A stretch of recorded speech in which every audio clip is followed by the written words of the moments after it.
दोस्तों, supreme court में filed एक एफिडेविट में सेंट्रल गवर्नमेंट ने बड़े साफ शब्दों में कहा है कि इंडियन कॉन्स्टिट्यूशन के पार्ट 4 में directive principles of state policy का डिटेल्ड डिस्क्रिप्शन है, जिसके आर्टिकल 44 में कहा गया है कि सभी नागरिकों के लिए समान नागरिक संहिता यानी यूनिफॉर्म सिविल कोड लागू करना सरकार का दायित्व है। आजादी के 75 सालों में यूसीसी और पर्सनल लॉ में रिफॉर्म्स की डिमांड होती रही है। हालांकि यूसीसी को लागू करने में कई सारी चैलेंजेस है। रिलीजियस ऑर्गेनाइजेशंस का विरोध, पॉलिटिकल पार्टीज की आपसी असहमति जैसे रीजंस की वजह से ऐसा अब तक नहीं हो सका है। लेकिन पिछले मंगलवार को पीएम मोदी ने अपने कार्यकर्ताओं से कहा कि हम देख रहे हैं कि यूनिफॉर्म सिविल कोड के नाम पर लोगों को भड़काने का काम हो रहा है। एक घर में एक सदस्य के लिए एक कानून हो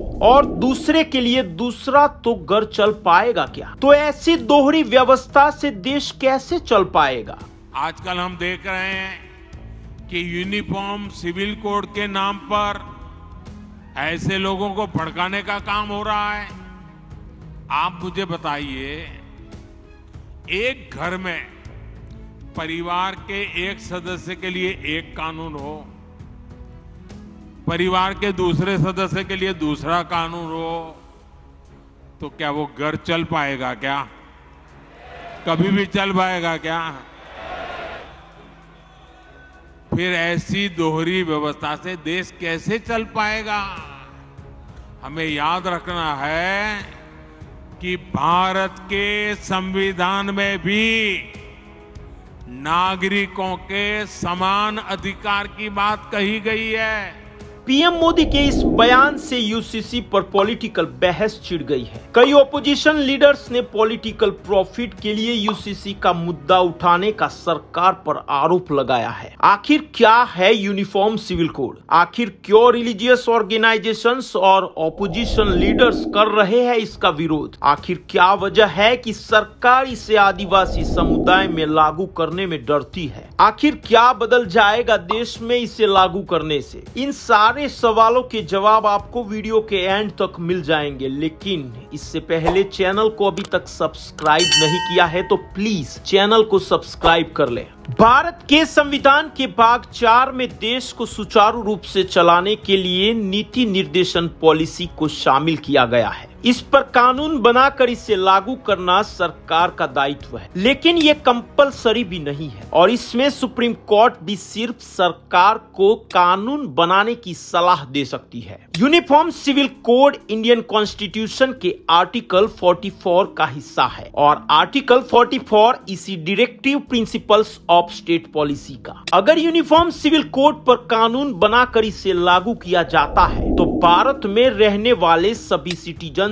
के लिए एक समान कानून होगा, यानी हर धर्म, जाति, लिंग के लिए एक पैरेलल लॉ। उत्तराधिकार, property rights, marriages, divorces, child adoption जैसे विषयों में सभी नागरिकों के लिए एक जैसे नियम। भाई, इतना अच्छा कानून है, सरकार का दायित्व है, तो फिर दिक्कत क्या है? आखिर क्या वजह है कि इसे आजादी के 75 सालों बाद भी लागू नहीं किया गया है? दरअसल भारत एक सेक्युलर कंट्री है। भारत में अलग अलग धर्म के लोग बड़े प्यार से रहते हैं। यहाँ हर धर्म के लोगों के रीति रिवाजों और संस्कृति के हिसाब से अलग अलग पर्सनल लॉ है। इंडियन कॉन्स्टिट्यूशन के आर्टिकल 25 के हिसाब से देखे तो भारत के सिटीजन को किसी भी धर्म को स्वतंत्र रूप से मानने, उनका अभ्यास करने और उनके प्रचार करने के राइट्स प्राप्त है। अगर यूसीसी को लागू किया जाता है तो भारत के सभी नागरिकों के रिलीजियस राइट्स खतरे में पड़ जाएंगे।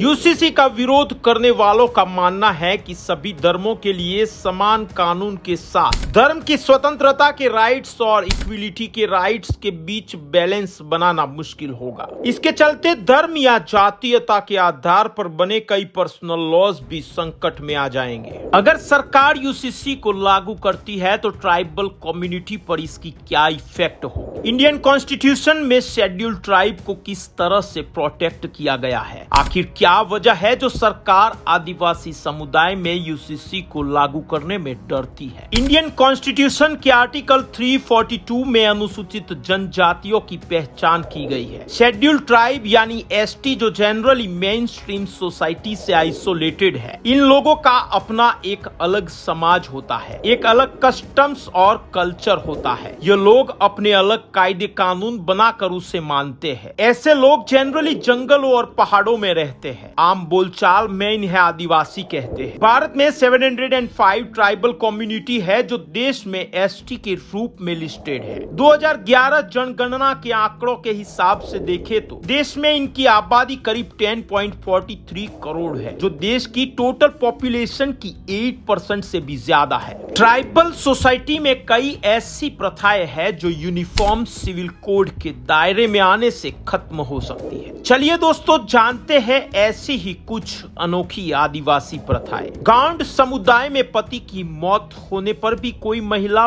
विधवा नहीं होती। उस महिला की कुंवारे लड़के के साथ शादी कर दी जाती है, फिर चाहे वो लड़का उसका पोता ही क्यों न हो। भील जनजाति समुदाय में दहेज प्रथा नहीं होती, बल्कि इसके उलट दापा होता है। इसमें लड़की वालों को उपहार दिया जाता है। कीगरासिया समुदाय में शादी से पहले पुरुष और महिला एक साथ रहती है। बच्चे हो जाने पर ही दोनों शादी करते हैं। संथाल समाज में 12 तरीकों से विवाह की परंपरा है। पत्नी से बच्चा नहीं होने पर पति दूसरा विवाह कर सकता है। मेघालय में कुछ जनजातियों में मातृसत्तात्मक सिस्टम है। इसके चलते यहाँ संपत्ति सबसे छोटी बेटी को विरासत में मिलती है। इंडियन कॉन्स्टिट्यूशन के आर्टिकल 342 के तहत आदिवासी रीति रिवाज और विशिष्ट सामाजिक परंपराओं को प्रोटेक्शन मिला हुआ है। इसके अनुसार वह एक साथ एक से ज्यादा विवाह कर सकते हैं। ऐसे विवाह गैर कानूनी नहीं होते हैं। देश में लोकसभा की टोटल 543 सीटों में 47 सीटें शेड्यूल ट्राइब के लिए रिजर्व है। बीजेपी ने 2019 के लोकसभा चुनाव में 47 में से 31 सीटों पर जीत दर्ज की थी। ऐसे में बीजेपी 2024 के लोकसभा चुनाव से पहले आदिवासियों को यूसीसी में शामिल करके कोई भी रिस्क लेना नहीं चाहेगी। वही गुजरात, मध्य प्रदेश, छत्तीसगढ़ और राजस्थान में आदिवासी वोटरों का वोट डिसिसिव होता है। मध्य प्रदेश, छत्तीसगढ़ और राजस्थान में इसी साल विधानसभा चुनाव होना है। बीजेपी को इन्हीं 3 राज्यों में 2013 के मुकाबले 2018 के विधानसभा चुनाव में एसटी रिजर्व सीटों में काफी नुकसान उठाना पड़ा था। ऐसी स्थिति में बीजेपी आदिवासियों को नाराज नहीं करना चाहेगी। 3 जुलाई को पार्लियामेंट्री कमेटी की मीटिंग में इस बात के संकेत मिले। कमेटी के president senior BJP leader Sushil Kumar Modi ने सुझाव दिया कि आदिवासी समाज पर यूसीसी का असर न पड़े, इसका ख्याल रखा जाना चाहिए। इस बात से सरकार का आदिवासी समुदाय पर यूसीसी को लागू करने का रुख स्पष्ट हो जाता है। दोस्तों, आशा करते हैं आपको वीडियो से अच्छी जानकारी मिली होगी। अगर आपको हमारी ये वीडियो अच्छी लगे तो प्लीज इसे लाइक करें और ज्यादा से ज्यादा लोगों में इसे शेयर करें। Thank you for watching this video.